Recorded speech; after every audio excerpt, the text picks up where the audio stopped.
हमारे देश में एक कहावत है, अंधों में काना राजा।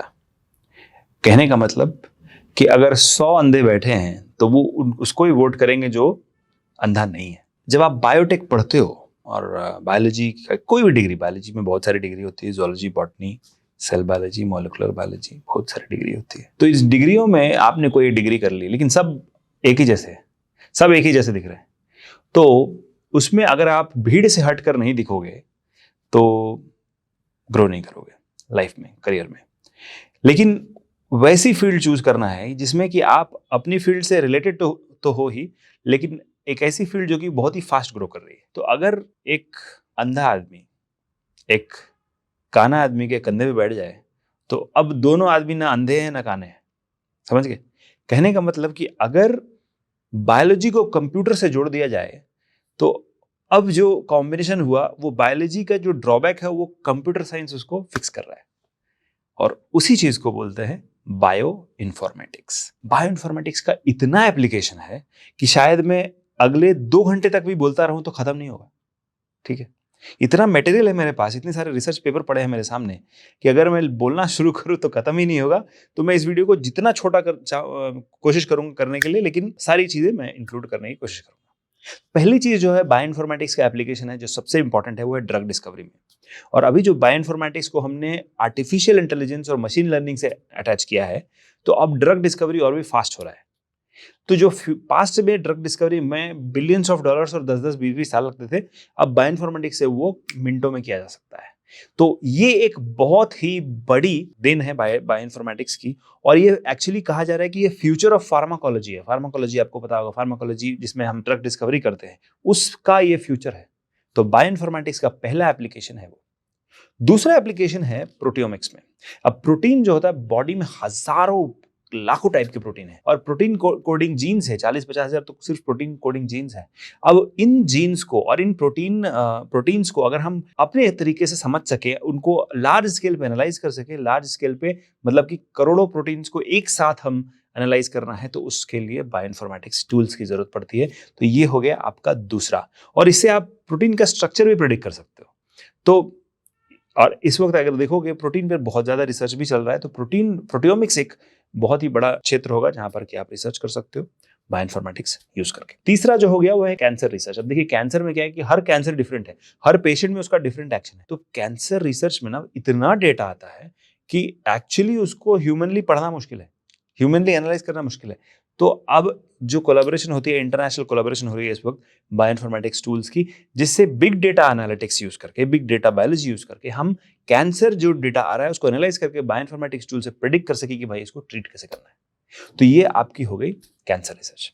अब आते हैं अगली चीज, वो है कंप्यूटेशनल सिस्टम्स बायोलॉजी। अब जैसे मैं आपको एग्जांपल देता हूँ, बॉडी की जो होम्योस्टासिस है, जो मतलब हमेशा 98.2 डिग्री मेंटेन रहता है, वो कैसे मेंटेन रहता है उसको अगर हमें समझना है, और इस चीज को हम लोग अगर प्रिडिक्ट कर पाए कि हमारा बॉडी डिफरेंट स्ट्रेसर, मतलब कि जो बॉडी को फीवर ला सकता है या बॉडी का कुछ भी होम्योस्टासिस को डिस्टर्ब कर सकता है, उसका इफेक्ट हम बॉडी पे पहले ही माप सकें तो हमें पता चल जाएगा, और बहुत सारी चीजों को हम प्रिवेंट कर पाएंगे।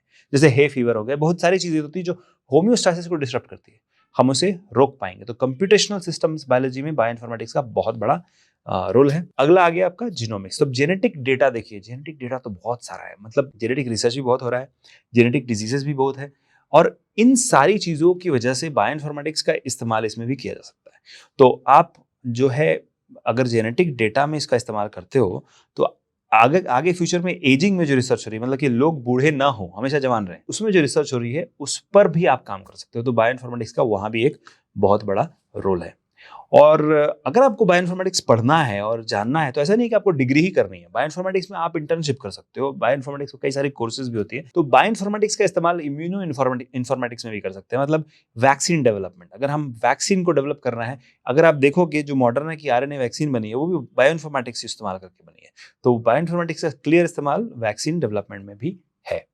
अगली चीज जो है इंडस्ट्रियल बायो कैटालिसिस। अभी देखोगे बायो कैटालिस्ट एक इमर्जिंग मार्केट है, बहुत बड़ा मार्केट है। इसमें क्या होता है कि इंडस्ट्री में हम कैटलिस्ट यूज करते हैं किसी रिएक्शन को स्पीड अप करने के लिए, तो बायो कैटलिस्ट यूज होती है। लेकिन बायो कैटलिस्ट जो है अगर वो स्पीड अप नहीं कर पा रहा है, अगर हम ऐसे बायो कैटलिस्ट ढूंढ लें कि जो एग्जिस्टिंग से 10 गुना बेहतर है, तो वो इंडस्ट्रियल प्रोसेस को और भी बेटर कर पाएगा। तो उसमें बायोइन्फॉर्मेटिक्स का इस्तेमाल करके हम बेटर बायो कैटलिस्ट का रिसर्च कर सकते हैं, ढूंढ सकते हैं। तो ये भी एक एप्लीकेशन है। अगला है हमारा प्रोटीन इंजीनियरिंग। ये तो बहुत ही अच्छा है कि आप अब आरएनए पे डिपेंड नहीं करोगे प्रोटीन डिजाइन करने के लिए।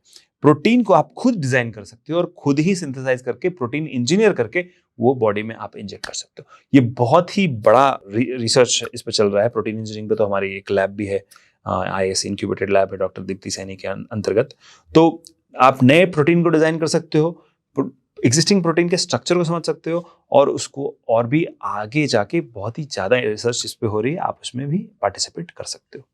अब आते हैं इवोल्यूशनरी बायोलॉजी। इवोल्यूशनरी बायोलॉजी आपको पता होगा इसमें क्या होता है। आप इवोल्यूशन को समझने की कोशिश करते हो। जैसे चार्ल्स डार्विन के पास तो बायोइन्फॉर्मेटिक्स नहीं था, लेकिन आपके पास है। तो बायोइन्फॉर्मेटिक्स का इस्तेमाल करके आप डीएनए आरएनए को एनालाइज करके आप आइडेंटिफाई कर सकते हो जो फाइलोजेनेटिक्स है उसको, कि भाई ये जो एडेप्टेशन हुआ है, ये जो इवोल्यूशन हुआ है from species to species, from marine animals to the mammals, कैसे हुआ है और क्यों हुआ है, इस चीज को आप समझ सकते हो। और अगर इसको समझ सकते हो तो दूसरे प्लैनेट पे भी आप लाइफ को ग्रो कर सकते हो। तो ये एक बहुत ही इंटरेस्टिंग चीज है जहां पर कि इवोल्यूशनरी बायोलॉजी का इस्तेमाल होता है। अब अगला जो है बहुत ही ऑब्वियस है, एग्रीकल्चर। खाना तो खाएंगे ना, तो एग्रीकल्चर में आप इसका इस्तेमाल कर सकते हो क्या करने के लिए, क्रॉप यील्ड को बढ़ाने के लिए और जेनेटिक मॉडिफिकेशन करके पेस्ट रेजिस्टेंस को इंप्लीमेंट करने के लिए। यहाँ पर भी आप बायोइन्फॉर्मेटिक्स का इस्तेमाल कर सकते हो। अगली चीज जो होगी सिंथेटिक बायोलॉजी। अब ऑर्गेनाइड्स का आपने नाम सुना होगा, या फिर बहुत सारी ऐसी चीजें कि जिसमें आप सिंथेटिकली एक ऑर्गन को प्रोड्यूस कर रहे हो। मतलब वो ऑर्गन नेचर में एग्जिस्ट नहीं करता, आप उसको क्रिएट कर रहे हो ताकि जो बायोलॉजिकल सिस्टम है और भी ज्यादा एफिशिएंट हो जाए। तो जैसे आर्टिफिशियल स्किन भी एक चीज कही जा सकती है। तो सिंथेटिक बायोलॉजी का में बायोइन्फॉर्मेटिक्स का बहुत बड़ा इस्तेमाल है। आप उस बायोइन्फॉर्मेटिक्स टूल का इस्तेमाल करके सिंथेटिक बायोलॉजी में प्रोग्रेस कर सकते हो। तो अगर आप देखोगे, मतलब ये अगर हर एक क्षेत्र जो है ना, जैसे सिंथेटिक बायोलॉजी, इम्यूनो इन्फॉर्मेटिक्स, ये सब एक छोटी छोटी नदियां हैं, ये सब जाके एक ही सागर में मिल रही हैं जिसका नाम है बायोइन्फॉर्मेटिक्स। तो मेरे ख्याल में बायोइन्फॉर्मेटिक्स बहुत ही बड़ी फील्ड है और इसमें बहुत कुछ आप कर सकते हो। और सबसे अच्छी चीज़ कि आपको लैब में जाके खड़ा नहीं होना है, कंप्यूटर के सामने बैठोगे और सारा काम हो जाएगा। तो ऐसा है कि आप एक आईटी इंजीनियर बन सकते हो बट बायोटेक में। तो अगर बायोटेक में आईटी इंजीनियर बनना है तो उसके लिए बायोइन्फॉर्मेटिक्स पढ़ना ही पड़ेगा। बहुत ही ज़रूरी चीज़ है।